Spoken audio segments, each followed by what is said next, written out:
दोस्तों, कैसे हैं आप। नागपाल इन्वेस्टमेंट्स पर आपका स्वागत है। आज मैं आपको एक सीनियर सिटीजन की स्टोरी सुनाने जा रहा हूँ। एक सीनियर सिटीजन होते हैं, एक उनकी वाइफ होती है, एक परिवार है, उनका एक बेटा है, बहू है, एक पोता है। तो बेटा और बहू क्या कहते हैं अपने मम्मी पापा को, मम्मी पापा आज हम मूवी देखने जा रहे हैं बाहर, ठीक है। अपने बेटे को भी साथ ले जा रहे हैं। तो आप दोपहर का जो भोजन है ना, जो लंच करना है, आप प्लीज जो पास में जो गुरुद्वारा है ना, वहीं पर जाके कर लेना। अपना लंच गुरुद्वारे में जो लंगर मिलता है ना, वही लंगर जाके खा लेना, हमें लेट हो जाएंगे हम। तो इसलिए कहते अच्छा बेटा कोई बात नहीं, जैसे आप चाहते हैं वैसे कर लेंगे। लंगर का भी तो खाना बहुत अच्छा होता है, हम लंगर खा लेंगे। तो जो पोता होता है वो गाड़ी में अपनी मम्मी पापा को कहता है, मम्मी पापा मैं बड़ा होकर ना एक बहुत बड़ा घर लूंगा। कहते बहुत अच्छी बात है बेटा, ये तो आपने बहुत अच्छा सोचा कि बहुत बड़ा घर लोगे। लेकिन कहते हैं मम्मी पापा मैं एक काम और करूंगा। कहते क्या बेटा। कहते हैं मैं जो घर लूंगा ना वो गुरुद्वारे के पास ही लूंगा। कहते हैं वो किस लिए बेटा। कहते हैं पापा इसलिए कि जब मैं बड़ा हो जाऊंगा, मूवी देखने जाऊंगा, मार्केट में शॉपिंग करने जाऊंगा, तो आपको भी तो लंगर खाने के लिए गुरुद्वारे जाना पड़ेगा ना। इसलिए मैं ये चाहता हूँ कि आपको जब बड़े हो जाओ तो आपको तकलीफ ना हो। जैसे दादी दादा बड़े हो गए हैं, आप भी तो बड़े हो जाएंगे, उस समय आपको भी लंगर खाने गुरुद्वारे जाना होगा। तो मैं ये चाहता हूँ कि आपको कोई परेशानी ना हो।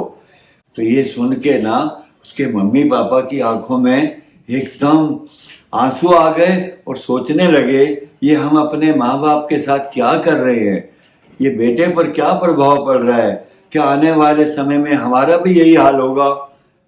तो उसको एकदम सोचने के लिए मजबूर हो गया वो कि मैं करूं तो क्या करूं।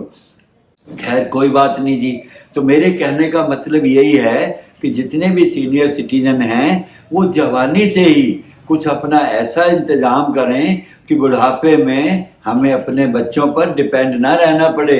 अपनी बचत करते रहें। म्यूचुअल फंड में 500 पर मंथ से भी स्टार्ट हो जाता है। 1000 रुपये महीना, 5000 रुपये महीना, जितनी यथाशक्ति हो SIP द्वारा अपनी बचत लगातार करते रहें। अपना इंश्योरेंस भी करवाएं। तो एक चीज मैं और बताना चाहता हूँ, जैसे आपने देखा होगा कि हम अपने रिश्तेदार के घर जाते हैं, उनके लिए कुछ गिफ्ट लेके जाते हैं, कुछ फल फ्रूट लेके जाते हैं, तो वहाँ हमारी आवभगत अच्छी होती है ना। ऐसे ही जब हम सीनियर सिटीजन बन जाएंगे, हमारे पास 25-50 लाख रुपए इकट्ठा हो जाएगा, तो उस समय उस 50 लाख से कम 25,000 रुपये महीना तो इनकम बनेगी ना। तो उस इनकम से हमें क्या करना है, एक तो वो हमारे बहुत काम आएगी, हमें दवाइयों की जरूरत पड़ती रहती है और हम अपने बच्चों पर निर्भर नहीं रहना होगा। और घर का काम, घर के राशन पानी जो भी हैं वो अपने बच्चों के लिए ले जाते रहेंगे, जैसे फल फ्रूट सब्जी, और भी कई छोटे मोटे बहुत से खर्चे होती हैं, जैसे बिजली के बिल। तो ये सब कुछ खर्च करने के लिए अभी हमें जवानी से ही बचत करनी होगी। और एक चीज ध्यान रखना, जैसे हमारे प्रधानमंत्री होते हैं, जैसे दूसरे देशों के राष्ट्रपति होते हैं, वो एक राजा होते हैं ना देश के लिए। अगर वो प्रजा का ख्याल नहीं रखते तो प्रजा उनको क्या होती है, करती है, अगले इलेक्शन में हटा देती है, दूर कर देती है राजा से, तो दूसरा नया राजा आ जाता है। तो ऐसे ही आप भी तो अपने घर के राजा है ना, तो अपनी प्रजा यानी कि अपने बच्चों के लिए, खुशी के लिए हमेशा ध्यान रखें, उन पर निर्भर ना हो, अपने लिए कुछ ना कुछ बचत करते रहें ताकि आपके बुढ़ापे में काम आए।